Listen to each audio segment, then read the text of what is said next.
Muriel Ressiguier, j'ai 37 ans. Je travaille à la direction régionale du service médical, qui est un organisme qui fait partie de la sécurité sociale, qui s'occupe notamment de la santé, ce qui fait prendre conscience du danger et des menaces qui pèsent sur le service public. Avec l'intelligence collective, avec la sincérité, on peut faire énormément de choses. Et moi, je suis très très honoré de porter avec vous ce combat pour les régionales et de contribuer à faire de cette région une région qui refuse la mise en concurrence et qui permet aux gens de vivre ensemble dans le respect des uns et des autres et de l'environnement. La région, dans la vie des gens au quotidien, c'est bien sûr l'emploi. Donc nous nous engageons à relocaliser au maximum l'emploi, à lutter contre le productivisme et à lutter aussi contre une vision des territoires et de l'emploi qui est mortifère et qui est en train de nous tuer tous, qui tue l'environnement, qui tue les gens, avec l'égalité par le bas, avec des divisions, avec des mises en concurrence. Pour ça, il faut s'engager à ce que les subventions de la région aillent en priorité à des projets respectueux des droits des salariés et respectueux de l'environnement qui compose nos territoires, respectueux aussi de la diversité de ces territoires, à prendre en compte aussi et à apprendre à écouter ce que veulent les gens réellement, à les aider à monter des scopes, à travailler en circuit court, à les aider aussi à développer l'économie sociale et solidaire. Nous voulons aussi développer les secteurs publics, nous voulons penser aussi au train, au ferroutage, et nous défendons des lignes de fret mixtes. Voilà. Et face à des gens qui sont en place et qui sont tellement sûrs d'eux, et qui vous parlent déjà de vote utile, et il faut que les gens ne se laissent pas prendre au piège. Le vote utile, c'est voter pour des gens qui vous serviront, pour des gens qui vous ressemblent, pour des gens qui vous permettront de vous associer aux projets qu'ils portent et aux valeurs qu'ils portent. Et c'est des gens qui sont ici autour de vous, et vous allez voir ici qu'il y a des gens qui ne sont pas des professionnels de la politique, qui sont des citoyens comme vous, qui sont des gens qui se prennent en main, qui refusent de laisser les clés, et qui portent des valeurs et des projets concrets pour la région, pour changer vos vies. Oui, donc Christian Duprat, 57 ans. Moi, je suis un écolo pur jus. Je suis tombé dedans quand j'étais petit. Je suis extrêmement heureux de cette liste composite, de cette liste plurielle, parce que vivre ensemble, c'est aussi partager des idées, se confronter aux idées des autres, en faire une synthèse positive et la pousser en avant. Et c'est ce qu'on est en train de faire. On ne se connaissait pas bien, là, tous ensemble, dans cette liste, il y a encore 15 jours. On apprend à se connaître, à travailler et à avancer ensemble. Et je voudrais souligner une chose. J'ai été conseiller général, je ne le suis plus. Sur cette liste, il n'y a aucune personne en position d'être cumulard à l'issue de ces élections. Nous sommes, de ce point de vue-là, parfaitement rigoureux. Et nous avons quand même de l'expérience, c'est-à-dire qu'il y a parmi nous d'anciens élus, des conseillers régionaux, des conseillers départementaux, généraux, des conseillers municipaux. Il y a des conseillers municipaux en exercice, il y a de la compétence, il y a du travail.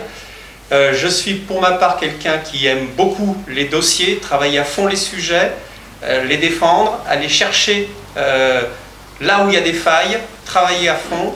Vous savez que je suis chercheur en agroécologie, donc pour moi, c'est très important de travailler sur l'agriculture, la forêt dans la région. Mais je suis également très motivé par tout ce qui touche au transport et à la transition énergétique. J'ai toujours été un des fervents défenseurs du tram à Montpellier, donc pour lequel j'étais le porte-parole du collectif Tramway, à l'époque où on décidait des premières lignes. Et je continuerai ce combat pour la ligne 5 à Montpellier, contre la gare absurde de la Mogère en dehors de la ville, pour des liaisons de TER fréquentes et des réouvertures de lignes dans le département de l'Hérault en particulier. Donc David Hermé, moi je suis enseignant, j'ai 48 ans, enseignant en histoire-géographie en collège à Villeneuve-les-Maguelones. Je milite depuis 1985, quand j'avais 18 ans. Mon premier engagement était dans des manifestations contre le racisme et contre le Front National, notamment avec Zina. Et j'ai été investi dans plusieurs campagnes régionales et je suis content. J'étais investi d'abord en 2004 comme tête de liste d'une liste LCR-LO et ensuite en 2010 comme un des porte-parole, un des trois porte-parole de la liste à gauche maintenant, qui était une liste de rassemblement déjà à gauche du PS. Et je suis très content d'être aujourd'hui sur cette liste de rassemblement qui est encore plus large que ce qu'on avait pu faire auparavant, parce que je pense qu'il y a une urgence. Tout à l'heure je disais que mon premier engagement c'était contre le Front National et on voit bien qu'aujourd'hui, hélas, ce parti domine l'actualité. Et on voit bien que beaucoup de partis jouent avec le feu. C'est-à-dire qu'on voit une droite dure qui court après les idées de l'extrême droite et qui essaie de récupérer les voix en faisant de la surenchère sur les questions racistes, islamophobes, etc. Et on voit un parti socialiste qui joue à se faire peur en expliquant, comme hier Malek Bouti par exemple, que c'était déjà fichu, Marine Le Pen allait gagner la présidentielle de 2017. Je crois qu'avec ce genre de logique, d'abord on s'interdit de penser, on s'interdit de combattre, on s'interdit d'avoir de l'espoir. Et nous, on a envie de dire quand même quelque chose, c'est que si aujourd'hui on est dans cette situation assez désespérante et assez inquiétante, moi je ne crois pas qu'il faille minimiser le danger, mais c'est bien quand même le résultat de politiques qui ont été menées depuis 30 ans. Aussi bien par la droite que par la gauche institutionnelle autour du Parti Socialiste, et des politiques qui ont précipité une partie de la population dans la pauvreté, qui surtout ont tué l'espoir d'une société meilleure, et on voit bien qu'une grande partie de la population est aujourd'hui extrêmement inquiète pour son avenir et pour l'avenir de ses enfants, aussi bien sur les questions démocratiques, sociales que écologiques. Et notre liste est justement là pour reconstruire l'espoir. Je crois qu'on ne combattra pas le Front National en se faisant peur et en agitant des chiffons rouges pour s'interdire de penser. On combattra le Front National et la droite lepénisée en inventant une nouvelle gauche, incapable d'offrir une nouvelle perspective pour qu'on sorte de cette situation d'un capitalisme qui produit des richesses mais qui les distribue de plus en plus mal et qui détruit l'environnement. J'ai 61 ans, je ne suis pas encarté, j'ai été élu municipal et dans un syndicat durant une dizaine d'années, donc je connais un petit peu ces questions de collectivité et de territoire sur des engagements plus techniques, les déchets, l'eau, etc. Moi je travaille depuis 1975 dans toute la problématique, les problématiques énergétiques, et notamment en matière d'énergie renouvelable et de maîtrise de l'énergie. Et j'ai monté avec d'autres une association qui s'appelle Négawatt, dont j'ai été le président durant de nombreuses années, jusqu'à l'année dernière, et qui maintenant est une association d'ampleur nationale, 1500 adhérents, etc.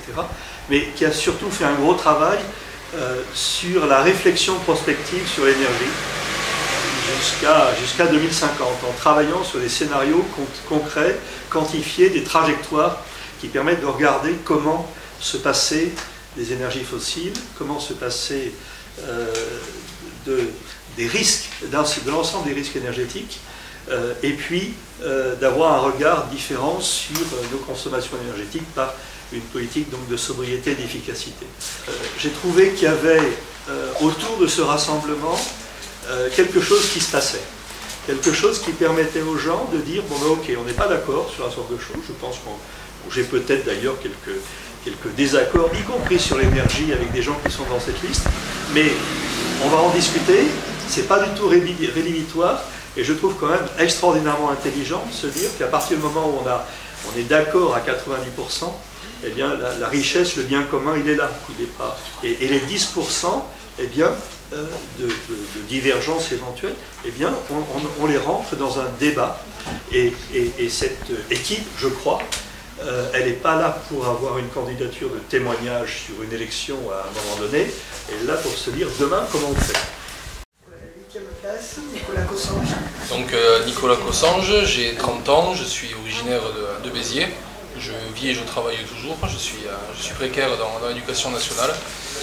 Moi, mon engagement politique est plus récent que l'engagement de ceux qui se sont exprimés avant. Moi je suis né politiquement, si on peut le dire comme ça, entre 2002 et 2006. Quand j'étais lycéen, dans les manifestations contre la présence de Jean-Marie Le Pen au second tour, puis après en tant qu'étudiant dans la mobilisation pour le non au traité constitutionnel européen et la grande lutte victorieuse d'ailleurs contre le contrat première embauche. Donc moi aujourd'hui mon engagement politique reste dans ce cadre-là, hein. D'un côté la lutte contre l'extrême droite, et d'un autre côté la lutte contre l'austérité, la lutte contre le mal-vivre qui s'installe dans notre région, en particulier dans notre département. J'ai pas la prétention de dire que je représente la jeunesse du département, mais je fais partie de cette jeunesse populaire qu'on voudrait priver d'avenir dans notre département, alors même que notre département a des capacités, ça a été dit, hein, sur le plan écologique, sur le plan industriel, sur le plan économique. Si aujourd'hui notre département est dans la situation où il est, c'est-à-dire plus de 30% de gens qui vivent sous le seuil de pauvreté et près de 49% des jeunes qui sont sans emploi ou sur de l'emploi ultra précaire, ça a été le choix de politiques, y compris de politiques régionales qui ont été menées.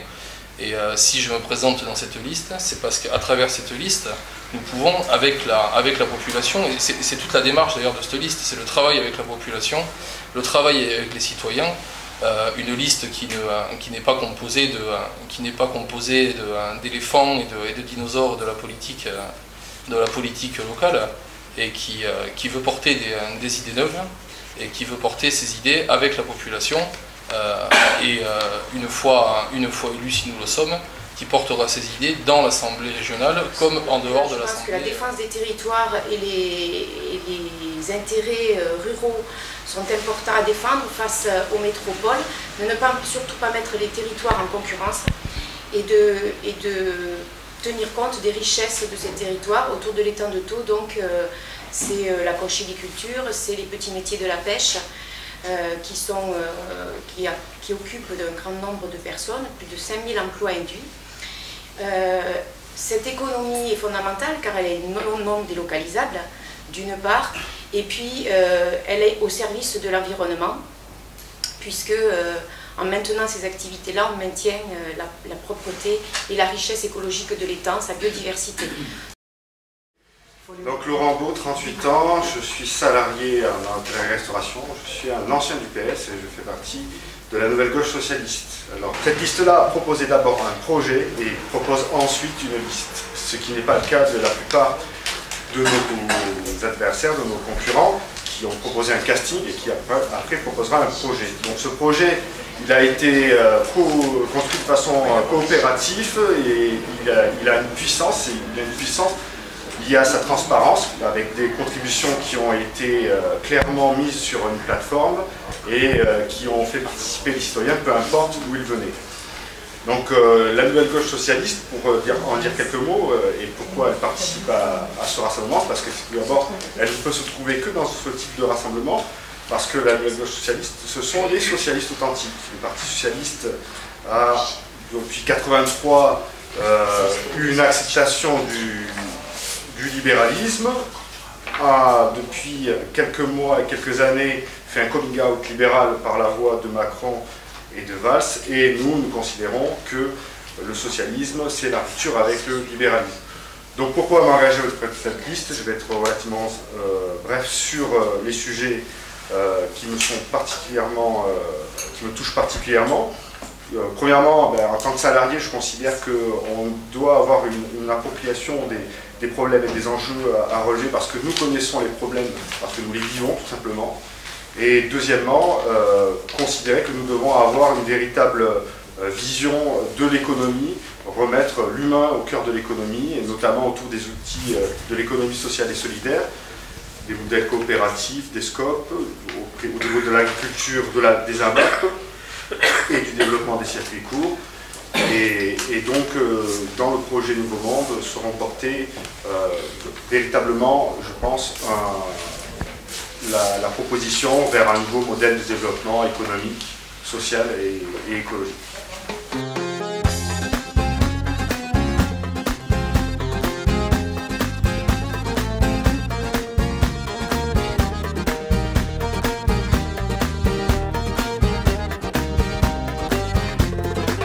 Du fond de ma cité HLM, jusque dans ta campagne profonde, notre réalité est la même, et partout la révolte gronde.